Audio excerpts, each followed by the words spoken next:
Tu n'as pas fini d'entendre parler. Joey, on s'est rencontrés une soirée. Et mais si tu veux, c'est quelqu'un que j'aimais déjà au départ. Et puis je sais que lui m'aimait bien. Alors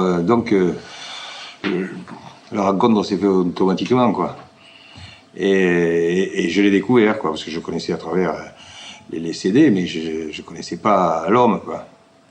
Et je suis d'autant plus ravi de connaître l'être humain et l'homme, quoi.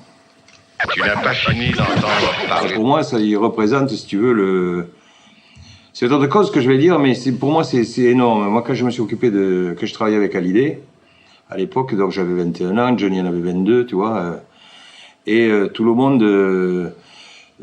il faisait la une des journaux parce qu'il avait jeté une fille par la fenêtre, il s'était emplâtré avec des flics, tu vois. Il arrivait de la zone, c'était un zonard pour tout le monde, c'était, tu vois. Et c'est marrant parce que je trouve que c'est la même parallèle des deux. Tu vois, avec des générations complètement différentes, mais pour moi, c'est les mêmes. En plus, c'est des personnages, tu vois. Si tu veux que ce soit Joey ou Johnny qui rentrent dans un endroit, tu vois, si c'est un resto, tu as toutes les fourchettes qui sont en l'air, quoi. Je veux dire. Et j'ai trouvé vraiment une parallèle entre les deux, quoi, tu vois. Et en fait, c'est deux grands timides, quelque part. Et surtout quand tu les connais intimement, quoi. Et voilà. Pour moi, ça, il représente tout le top de la génération qui est là, quoi, actuellement, quoi. Voilà. Joey, c'est un homme. C'est un enfant, quoi. C'est pour ça que c'est une star, parce que, je veux dire, moi, je dis que la différence qu'il y a entre les grosses vedettes et les stars, c'est que, si tu veux, les grosses vedettes font leur métier comme des adultes, et les stars font leur métier comme des enfants. Voilà. Et Joey, il est comme ça. C'est pour ça que, si tu veux, à des moments, tu as envie de mettre des fessées, à un moment, tu as envie de l'embrasser, tu vois, sans arrêt. C'est ça. Parce que, si tu veux, il n'y a pas de calcul, tu vois, comme on voit trop dans notre monde adulte, quoi. Et il n'y a pas de préméditation de ce qu'ils font. Voilà. Et ils ont ce potentiel de star que peu de gens ont.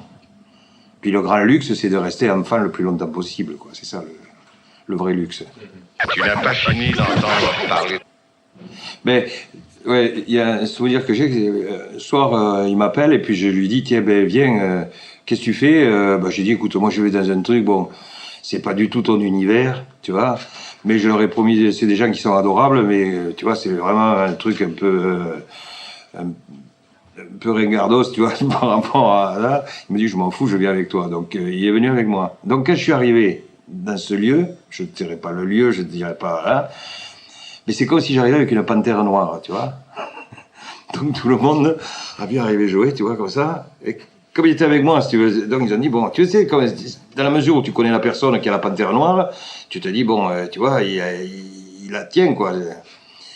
Et petit à petit, tu vois, tout le monde a vu que la panthère noire, on pouvait la caresser, tu vois, et ça a été un amour, quoi, je veux te dire. Tu vois, il s'est prêté aux autographes, il s'est prêté à... Et tout le monde dit, mais il est formidable, le star, tu vois. Mais j'ai eu vraiment cette impression de rentrer tu vois, avec une panthère noire, quoi, tu vois. Et c'est ce qui provoque aussi chez lui, tu vois, mais c'est vrai que c'est un peu une panthère noire. Tu n'as pas fini d'entendre parler. J'ai réalisé une histoire qui s'appelle Bureau des plaintes. Et donc, et en plus, je suis sûr que Joey a un potentiel d'acteur, vraiment. Et d'ailleurs, j'ai un projet là, que je viens de vendre à la 6, et que je vais lui faire lire, parce que j'aimerais bien qu'il fasse un personnage.